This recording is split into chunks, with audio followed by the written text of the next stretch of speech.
Boa tarde a todos, muito obrigada pelo convite. É muito difícil, em 2 ou 3 palavras, apresentar esta relação Angola-Brasil, que foi uma relação complexa, estendida no tempo e que misturou conhecimentos, saberes e os transportou de um lado para o outro. Portanto, é-me impossível começar a falar-vos de literatura sem vos falar de momentos em que o Atlântico se tornou negro e em que o tráfico de escravos levou da costa angolana para as diferentes regiões do Brasil pessoas, os seus saberes e a sua memória, a sua própria memória, a sua forma de contar através de histórias, de provérbios, máximas e outras formas simples que a oralidade preserva, as suas formas próprias de contar a sua vida, o seu passado, os seus antepassados, a sua música, os seus instrumentos musicais. Mas passado isso, e se quisermos atentar na problemática da literatura enquanto processo de ligação à escrita e enquanto cumprimento de uma certa forma de escrita, uma vez que em Angola há outras formas de escrita sem ser literárias e que são anteriores ao desenvolvimento da grande literatura, é evidentemente no século XIX que devemos situar todo o processo.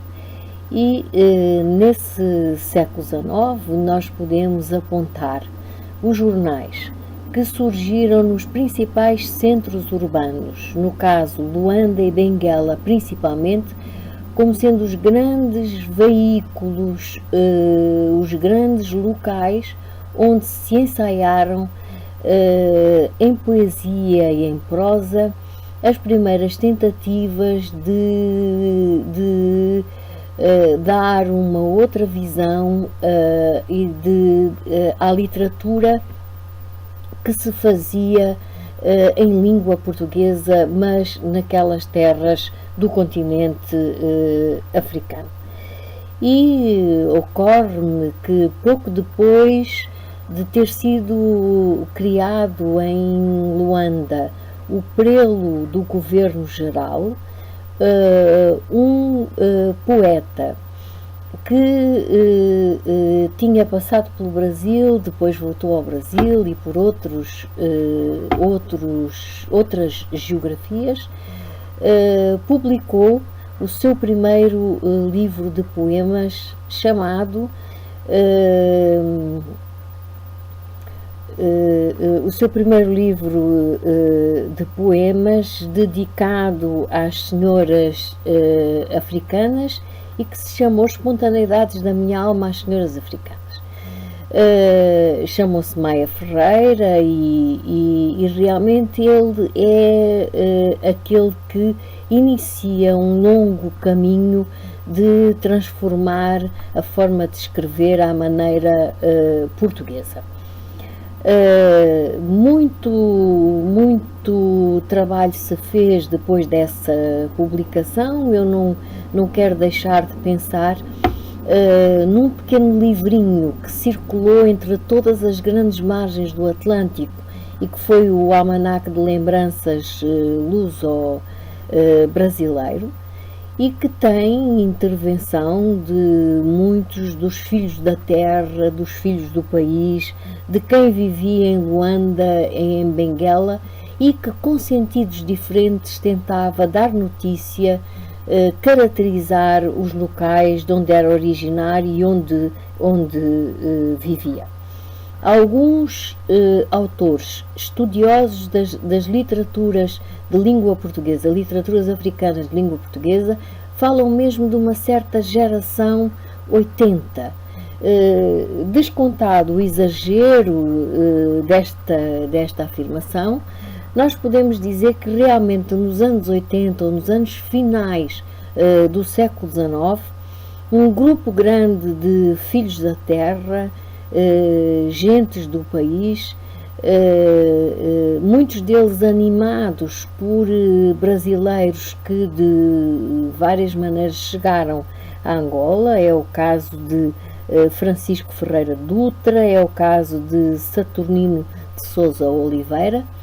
Tentaram não só escrever os seus poemas, os seus romances, como estudar algumas línguas banto, sobretudo quimbundo, e sobretudo o quimbundo falado em algumas regiões de Luanda ou à volta de Luanda. Portanto, isso passa-se no final do século XIX.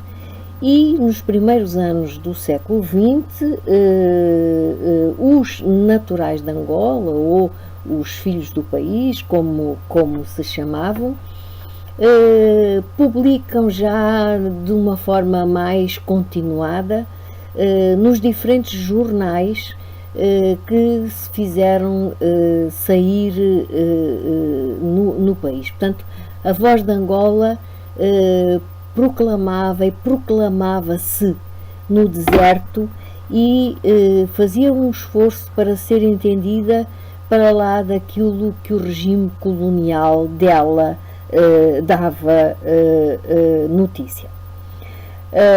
Pouco depois e com a extinção da maioria destes jornais e a fundação de um único jornal, o jornal A Província de Angola, há um certo silêncio desta voz de Angola, desta voz dos naturais de Angola, que depois se redescobrem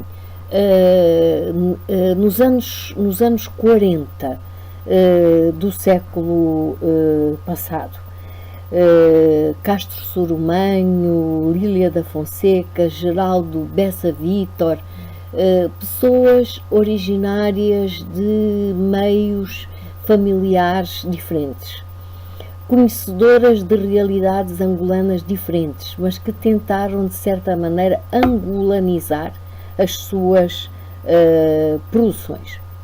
1948 traz um movimento que não podemos deixar de pensar, porque é um movimento curioso, que não produz propriamente um livro, um romance, não há um romance que seja de 1948.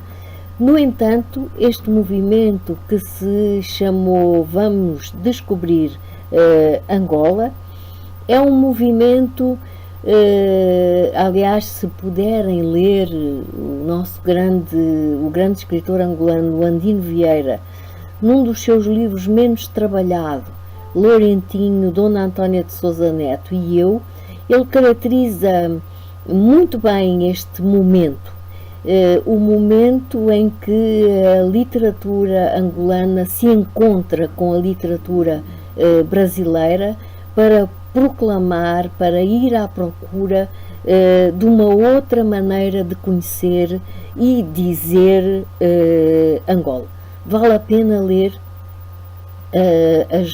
as referências ficcionadas destes movimentos, desta história da literatura que aparece nas obras de Luandino Vieira.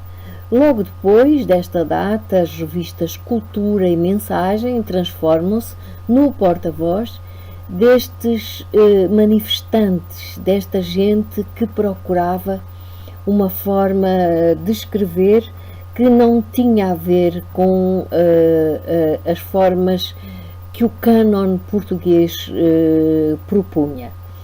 E é nesta altura, finais dos anos 40, princípio dos anos 50, que grandes escritores brasileiros passam a ser conhecidos e passam a ser livros de cabeceira da maioria dos escritores angolanos. Não é preciso pensar muito para lembrar Jorge Amado, Lins do Rego, Graciliano Ramos, e pensar que eles eram livros de cabeceira de Luandino Vieira, de Mário Pinto de Andrade, É só preciso ler algumas entrevistas feitas pelos próprios. Eu lembro as entrevistas feitas ao grande especialista francês, infelizmente falecido, Michel Laban, por cada um desses escritores, e todos eles referem o seu tributo à literatura brasileira e a forma como muitas vezes tiveram oportunidade de procurar em jornais brasileiros a publicação que lhes era vetada na Angola onde viviam. Salim Miguel, o grande escritor brasileiro, encarregou-se de publicar em Florianópolis muitas destas vozes que eu vos acabei de referir. Dois escritores angolanos, Dunduma Costa Andrade e Manuel de Lima, publicam no Brasil as suas primeiras obras. Mário de Andrade, na sua coletânea de poetas Poesia Negra de Expressão Portuguesa, presta tributo a Solano Trindade. Portanto, como vocês veem, é uma zona de transferência, de diálogo permanente, aquilo que existe entre a literatura, aquilo que existe ou existiu entre a literatura brasileira e a literatura que se fez em Angola durante todos os anos anteriores à independência nacional. Quero dizer que o Brasil continua a ser lido neste momento em Angola com alguns saltos, com algumas interferências, isto é, a circulação dos livros não se faz com tanta facilidade como se fazia anteriormente. Às vezes o livro proibido é sempre o livro mais apetecido, e então havia sempre formas concretas de fazer circular e de fazer chegar a pequenos círculos, também é verdade, é preciso confessar isso, a pequenos círculos, a pequenas elites que os liam e deles tiravam proveito. Vem-me à memória o poema de Mário António, que começa exatamente quando eu li Jubiabá, e que nos introduz nesse universo, dos de fora, da marginalidade, daqueles que estavam à margem do sistema colonial e que puderam ser personagens. O poema recupera como personagens todos aqueles que eram invisíveis para o sistema colonial. Neste momento há falhas, há diferenças, há problemas, há literatura brasileira nova que não circula, que não se conhece.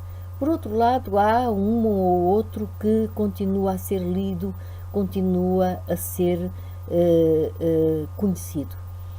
Que congressos como estes que vocês organizaram, que o trabalho das pioneiras brasileiras que estudaram os autores angolanos. E eu queria aqui deixar um lugar e uma referência muito especial a Tânia Macedo, Rita Chaves, Carmen Lúcia Tindó, brasileiras que dedicaram toda a sua vida ao estudo e à divulgação das literaturas africanas de língua portuguesa.